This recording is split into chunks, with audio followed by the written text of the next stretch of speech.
Greetings to you. It is the 16th of April. I'm sitting here in the lovely, mysterious city of St. Augustine, Florida.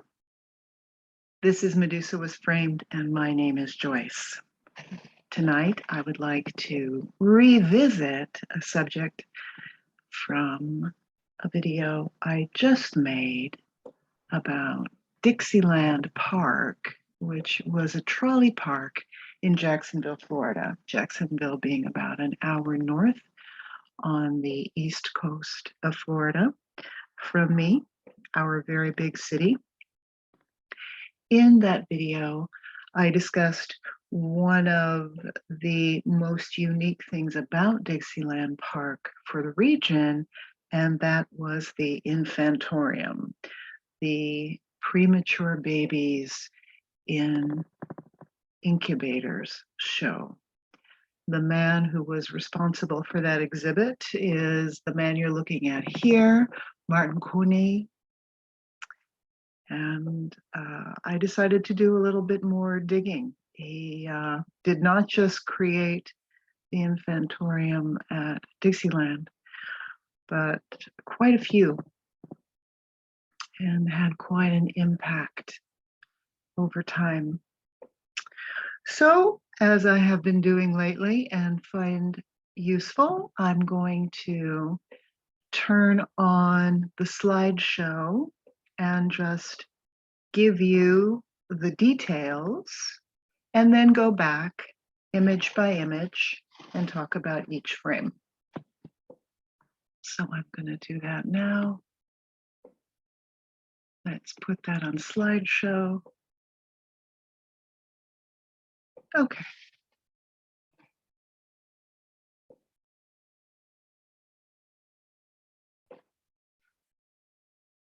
So to start with, between the years of 1896 and 1944, 80,000 premature and at-risk babies were treated in various infantoriums in the United States.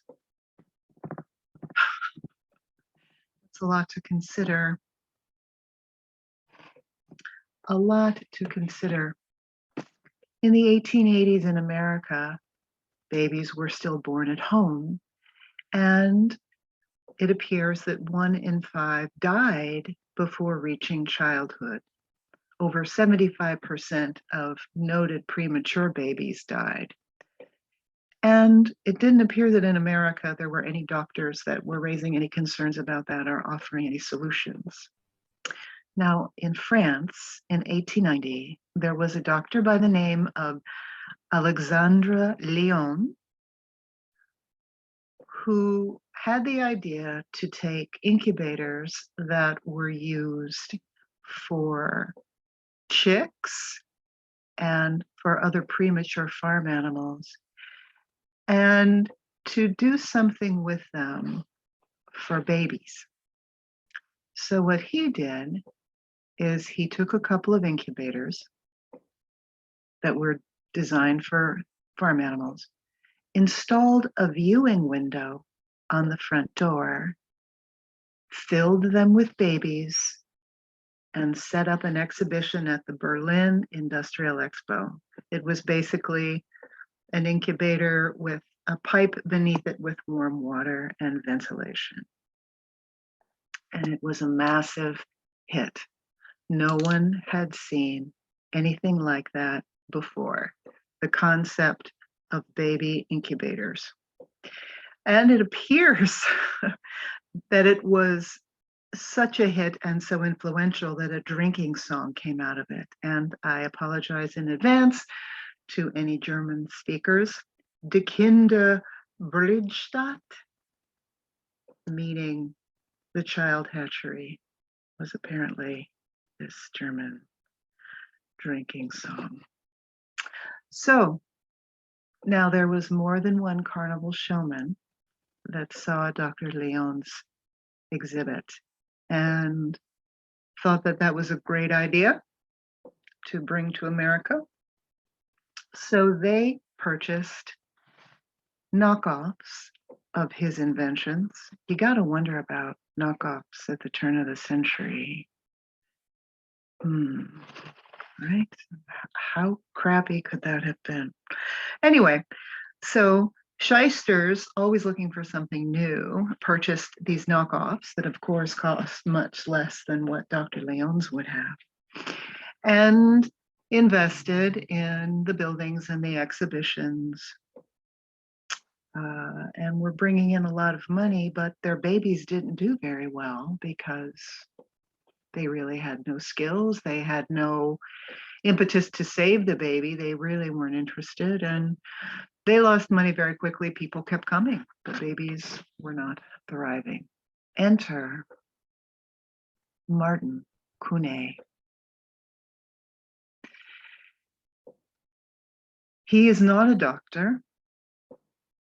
He's from Poland, and he told people that he had a medical license to practice in Poland and in Europe, but it was shown near the end of his life that that was not the case at all. Nonetheless, what Martin Couney did was learn from the mistakes of the shysters before him. He purchased the legitimate Dr. Leon incubators, the good ones. He outfitted them with further ventilation. And here was the clincher. He hired full medical staffs to take care of the babies. He hired nurses, he hired doctors, and he created specific nutrition programs for the babies, as well as making sure that the breast milk from their mothers or another mother was available for the babies. He took these to the London Fair and was a huge hit. Next, he went to the Omaha World's Fair in 1898, which was also known as the Trans-Mississippi Exhibition, with his infantorium, big hit. And by the Buffalo World's Fair, which was in Buffalo, New York in 1901, he considered that he had it down pat. Auspiciously, this was the same World's Fair where then President McKinley was shot and died of gangrene 8 days later. But nonetheless, after paying 25 cents to enter the infantoriums, 48 of his 52 babies survived, not only at the end of that fair, but from the Omaha Fair as well.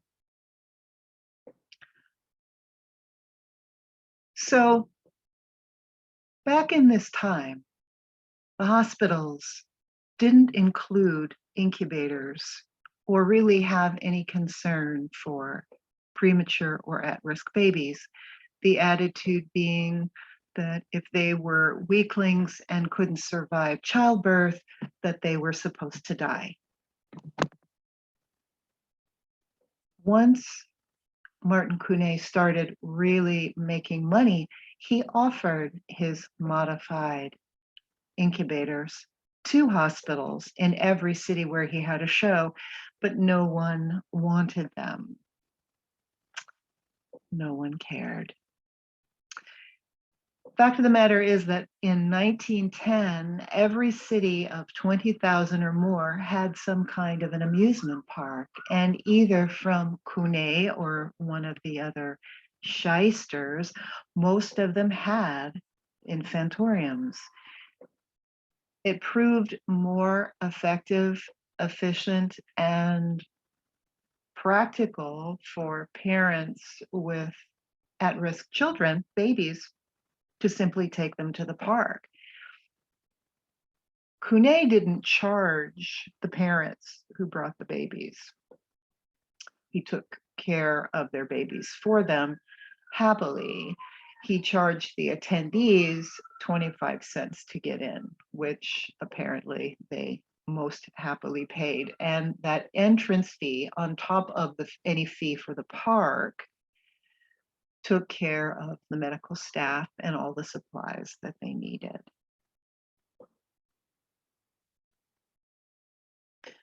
The amusement parks, the trolley parks, all of that strange phenomenon, along with the World's Fair, was quite an interesting phenomenon indeed.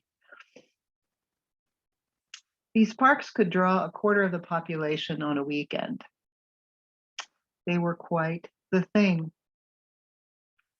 And they were very helpful in exposing the public to modernization and new technology. There were electric cars and trains running around, but a lot of people at the time apparently were nervous about these things. They didn't trust them. And people that had them, often because of their unfamiliarity with them and the roads and things, had a lot of accidents. So people had a lot of trepidation. And yet they would pay good money to go to these trolley parks and amusement parks for thrill rides and roller coasters and fascinated at fireworks. So the parks really expanded and really helped people open their minds to new ideas coming, new technology. They would ride the rides and see the technology was safe, and that helped usher in other technological advances and so on. So Couney was very, very successful. Not only was his idea good, but people liked seeing the babies taken out of the incubators and held by the nurses, kind of like I'm imagining going to a dog show, right? Holding up the babies. Anyway, Couney's infantoriums were the most popular and the most sought after. And it just so happens that there were a couple New York businessmen who were planning to open a third park at Coney Island that became Luna Park. They saw Couney's infantorium, talked to him, wanted to bring him there to the park, and they did. The flagship ride and main draw at Luna Park was a trip to the moon, and the main draw beyond that was the 250,000 electric lights, which kept the place humming.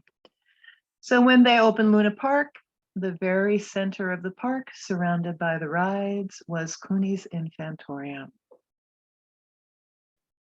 In 1905, Couney decided to take his show to Chicago, Denver, and Minneapolis with the platform of, "Won't someone please think of the children?" And it worked. All that is left of any of the infantoriums is an apartment building, which you've already seen in the slideshow. And that was in Minneapolis from the Wonderland Park, which closed in 1911. The building was purchased and renovated and is now an apartment. And I wonder if the people that are living there in that apartment complex know what used to be in the building. Do you think there's a plaque somewhere? You think the realtor or owner lets people know what used to be there? Oh my gosh. So again, Couney was doing really well. And though he seemed to be a good businessman, I guess he also had somewhat of a good heart, or it was just part of his business plan. He kept offering his incubators to hospitals, and they consistently were turned down. But it's significant to know that at the turn of the century, eugenics was a thing. And in 1901, apparently there was an anonymous article that was circulated in medical journals disparaging specifically these incubators at these show, noting, quote, they transmit their deficiencies, deformities, and vices to the next generation. They are weaklings, unquote. So the medical community, being hip and groove and keeping up with all the latest research and thinking, thought, well, we're not going to support these because the babies are weaklings and should die. Interesting. Now, you know, there have been all these fabulous fires, right? Big cities have fires, the whole landscape changes. Technology that was astonishing is just destroyed. In 1911, Coney Island burned. I have a photo in the slideshow of a shot of that burning. And in 1944, the Luna Park burned. Now, fortunately, the medical staff in Dr. Coney's infantorium was able to get all the babies out, but it really set fear into people's minds. Parents started fearing, well, my park here in my city could burn and my baby might not make it out.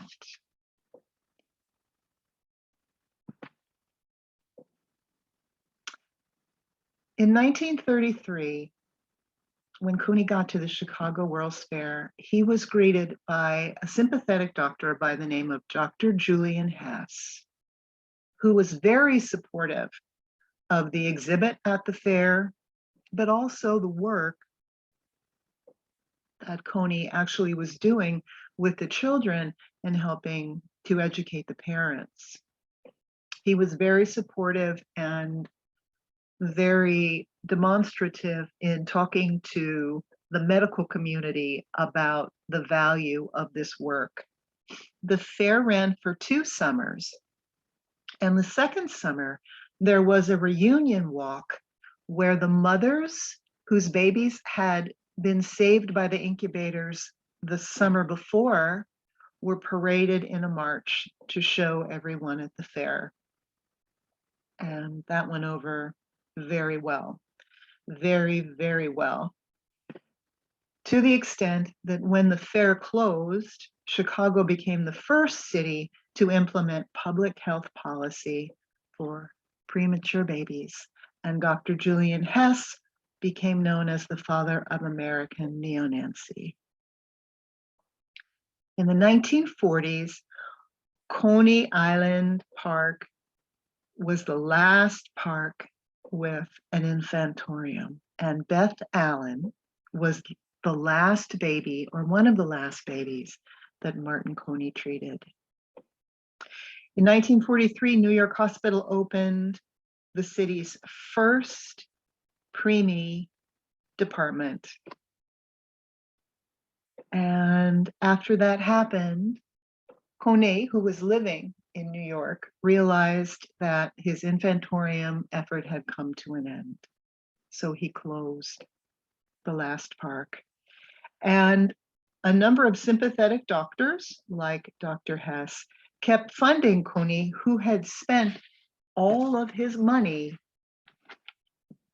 to keep these going over time. The amount of money that he invested in this project is the equivalent of over $1 million today. So it was no small purchase. Now, Beth Allen was the baby in question that was the last, or one of the last babies to be treated at by Dr. Coney. He died in 1950, penniless, in Brooklyn. After 45 years and saving 7,000 babies, he died penniless. So there he is. with some babies. There he is again. That's Dr. Couney with a child, and that was his wife on the right. Some of the nurses. I don't think that this photo is one of Dr. Couney's. I think this is one of the shysters.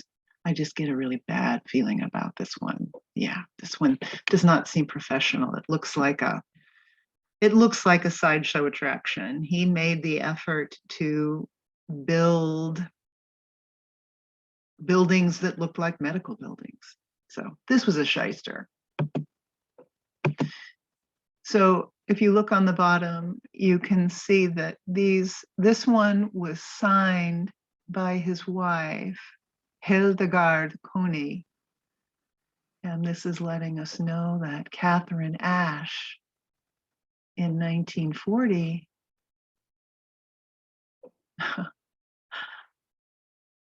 made it through the process. There's a nurse. I'm sorry, a lot of these photos didn't have any identifying information as to what fair or any of that.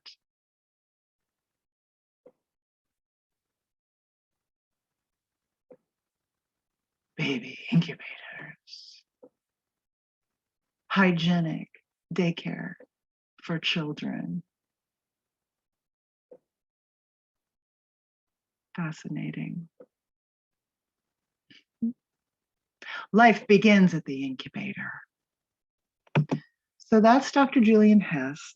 This is the doctor in Chicago that supported Martin Couney, who is not a doctor, in his efforts, supported the Infantorium and continued to support him after the fact, helping to fund his life after everything closed. That's after the fair, the fire at the Coney Island Fair, one of the 3 Coney Island fairs. There's an example of how it worked, the incubator.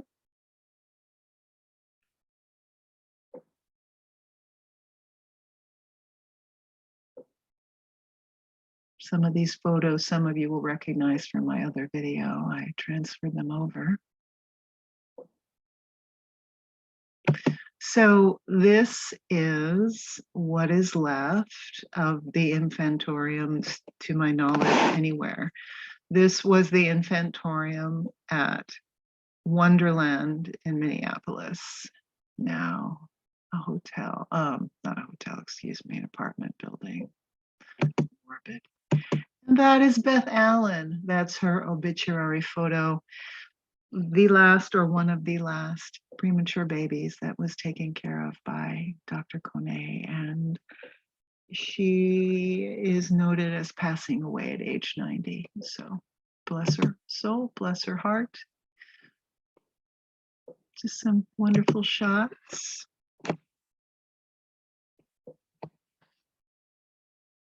Incubators full of babies. This is an example of a ride at Luna Park called Loop the Loop. Just being an example of people didn't trust electric cars, electric trolleys, or electric trains, but they would happily pay money to get on these daredevil. Anyway, funny. People are funny, right? Yes, people are funny. So that's where we started and that's where we'll end. Oh, wait, you know what? I think there's one more photo I missed. Okay, this is Dr. Alexander Lyon. This is the French physician who is responsible for turning the chick incubator into something for humans. And this is where we will end. This was a short one. I just thought that it was very, very interesting, a very interesting man who, you know, did some good things in kind of a strange way, but that's how things work out. If you are interested to find out more about this, you can type in Martin Couney's name. I would suggest you type in Martin Couney Infantorium. There are a couple of books about him and his work. There's also a documentary that you can watch called Babies of the Boardwalk. I thank you for hanging out with me today. This is Medusa Was Framed saying thank you and signing out. I'll see you next time.